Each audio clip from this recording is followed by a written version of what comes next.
High বন্ধুরা, আমি চলে এসেছি দেখো তোমাদের মাঝখানে মেলাতে। তো মানিক মেলা।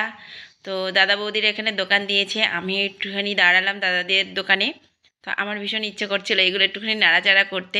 স্প্রিং পটেটো দেখো এখানে ফ্রাই হয়ে গেছে, তো দোকানে সবাইকে দিতে বলছে, তো আমি দিলাম।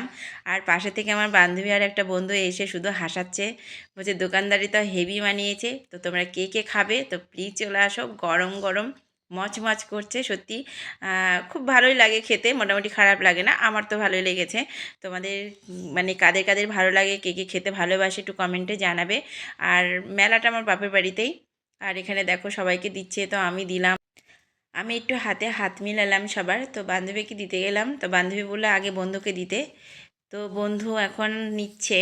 তো এখন হাতে নিল, আগে দেখবে তারপরে খাবে আর কি। তো দেখো ও নিল, নেওয়ার পরে দেখছে ভালো করে হাতটা ধোয়া আছে কিনা। তো একটু সামান্য আগে প্রথম একটু ছিঁড়ে মুখে দিয়ে দেখবে কেমন টেস্ট। তো দারুণ লেগেছে, তো সত্যি খুব ভালো লেগেছে। তো সত্যি এটা খেতে অসাধারণ লাগে। তো মেলাতে এখন এটা খুব ট্রেন্ডিং চলছে। তো তো আমার এখানে আমার বৌদিও নানা নানা করছে, দাদাও নানা করছে, খাবে না, খেয়েছে, আমরা সত্যিই খেয়েছি, এই কদিন ধরেই আমরা খাচ্ছি। তো মেলার একই জিনিস ভালো লাগে না, তো আমরা সবসময়ই খেয়েছি, খুব ভালো লেগেছে। আর নিজেদেরই তো দোকান, তো আর কি। তো আর একটাই নিয়েছে, আর নেয়নি। বৌদি বলে আর একটা দিতে, তো বান্ধবীটা নিল না, তো একটাই হয়ে গেল। তো তোমরা কে কে ভালোবাসো কমেন্ট একটু জানিও, আর আমার মেলা থেকে একটু ঘুরে যেও। আজকের মতো টাটা, বাই বাই।